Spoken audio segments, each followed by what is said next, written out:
Hello everyone, आपको इस video में मैं बताने जा रहा हूं कंप्यूटर के मेमोरी के बारे में।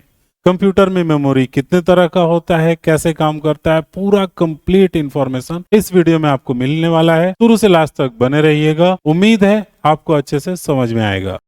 कंप्यूटर का मेमोरी, दोस्तों कंप्यूटर का मेमोरी जो है वो अलग अलग तरह के होते हैं और अलग अलग काम से यूज भी किए जाते हैं कंप्यूटर द्वारा, जिनका अपना अलग रोल होता है। टोटली मैंने यहाँ पर आपको पॉइंट करके दिया हुआ है। जो मेन आपका होता है वो होता है प्राइमरी मेमोरी, जिसको हम लोग रैम बोलते हैं। फिर उसके बाद से आता है सेकेंडरी मेमोरी, जिसको हम लोग HDD या SSD भी बोलते हैं। मैं यहाँ पर आपको पेन से दिखा देता हूँ, HDD SSD। फिर उसके बाद से आता है कैश मेमोरी भी, उसके बाद से रोम, वर्चुअल मेमोरी। इतने तरह की मेमोरीज होती हैं, हर एक के बारे में काफी अच्छे से डिटेल में मैं आपको बताने वाला हूं। तो मेमोरी से रिलेटेड आपको किसी भी तरह का कोई भी कंफ्यूजन नहीं रखने वाला है इस वीडियो को देखने के बाद।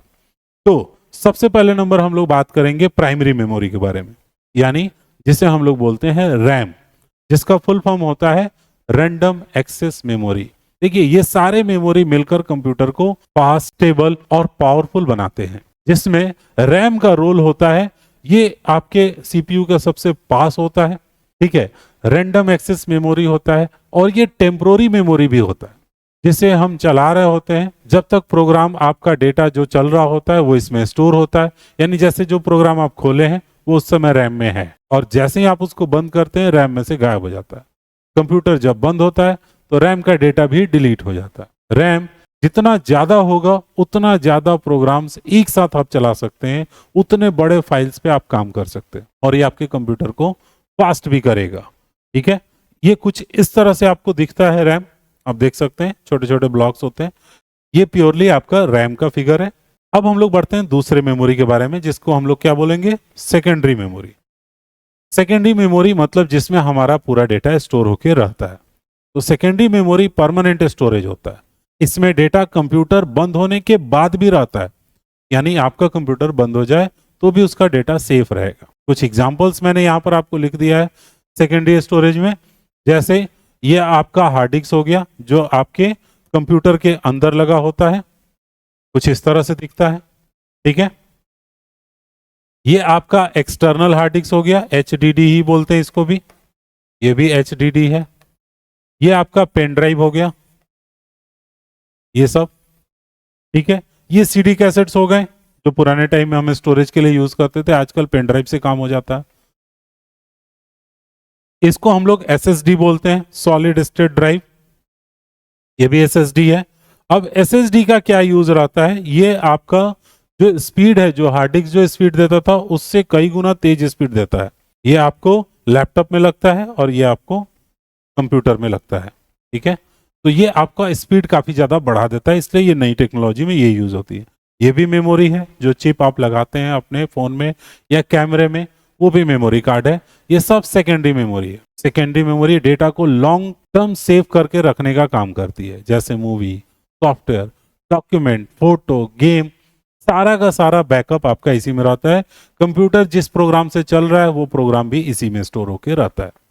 अब हम लोग बात करेंगे नेक्स्ट जो स्टोरेज है हमारा, मेमोरी है, वो है रोम। रोम का फुल फॉर्म होता है रीड ओनली मेमोरी। इसमें वो परमानेंट इंस्ट्रक्शन होते हैं जिन्हें कंप्यूटर स्टार्टअप के टाइम फॉलो करता है, यानी बूटिंग प्रोसेस रोम से स्टार्ट होता है, यहीं से, ये पहले से ही सीपीयू में सेव होता है, ठीक है।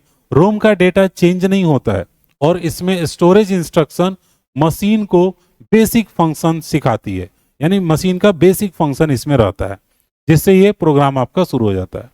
फिक्स्ड इंस्ट्रक्शन वाली मेमोरी है, जो कंप्यूटर को स्टार्ट होने में हेल्प करती है। यही आपको क्लियरली समझना है। जैसे ये एक बायोस दिया हुआ है, ठीक है, बेसिक इनपुट आउटपुट का पूरा कमांड इसमें आपको रहता है। फिर उसके बाद आता है आपको कैश मेमोरी। ये क्या काम करता है, यहाँ पर मैंने कुछ फिगर इसको दिया है। एक्चुअली में जो ये मेमोरी होता है, ये सीपीयू के बिल्कुल पास होता है, मतलब रैम से भी ज्यादा नजदीक रहता है, और ये कंप्यूटर की सबसे फास्ट मेमोरी होती है। तो जब सीपीयू को कोई डेटा बार बार चाहिए होता है एक्सेस करने के लिए, तो वो इस मेमोरी के अंदर रख देता है, ठीक है। और रैम से ज्यादा पास करना होता है, मान लीजिए कि रैम से हमको चाहिए डेटा, और वहां से लाने के बजाय हम कैश से लेकर के आते हैं तो जल्दी आ जा रहा है। तो क्या करता है कंप्यूटर, रैम से लेने के बजाय कैश में स्टोर करके लेता है और इसे प्रोसेसिंग की स्पीड आपके कंप्यूटर की कई गुना बढ़ जाती है। तो इस मेमोरी का भी स्टोरेज थोड़ा सा होना चाहिए। ये अभी के टाइम में आप खरीदते हैं तो आप बताया जाता है कि हाँ आपके कंप्यूटर में ये कैश मेमोरी कितनी है। ठीक है, इसको केस मेमोरी भी बोलते हैं, केक मेमोरी भी बोलते हैं, कैसे मेमोरी भी बोलते हैं, कई तरह से लोग प्रोनाउंसिएट करते हैं, आप जो चाहे बोल सकते। तो दोस्तों मैंने आपको मेमोरी के बारे में पूरा कंप्लीट इन्फॉर्मेशन बता दिया है। एक लास्ट वर्चुअल मेमोरी होता है, जब रैम को और कंप्यूटर को रैम की ज्यादा जरूरत पड़ती है तो वो आपके रोम में से ही कुछ और मेमोरी को लेता है और अपने काम को तेज करने के लिए यूज करता है। ठीक है, उसे वर्चुअल मेमोरी बोलते हैं। उसे ऐसे हम फिजिकली ऐसे ऐड या लेस नहीं कर सकते या नहीं लगा होता है, वो कंप्यूटर अपने से क्रिएट करता है, उसको बोलते हैं वर्चुअल मेमोरी। दोस्तों इस वीडियो को देखने के बाद आपको मेमोरी से रिलेटेड किसी भी तरह का कोई भी कंफ्यूजन नहीं होने वाला है फ्यूचर में। उम्मीद है आप काफी अच्छे से समझ गए होंगे इसमें कौन कौन से मेमोरी आते हैं और कितने तरह के होते हैं और सबके क्या क्या फंक्शन होते हैं। अगर कोई कंफ्यूजन है तो कमेंट करके पूछ लीजिएगा। मिलते हैं अगले वीडियो में एक और इन्फॉर्मेशन के साथ, तब तक सीखते रहिए।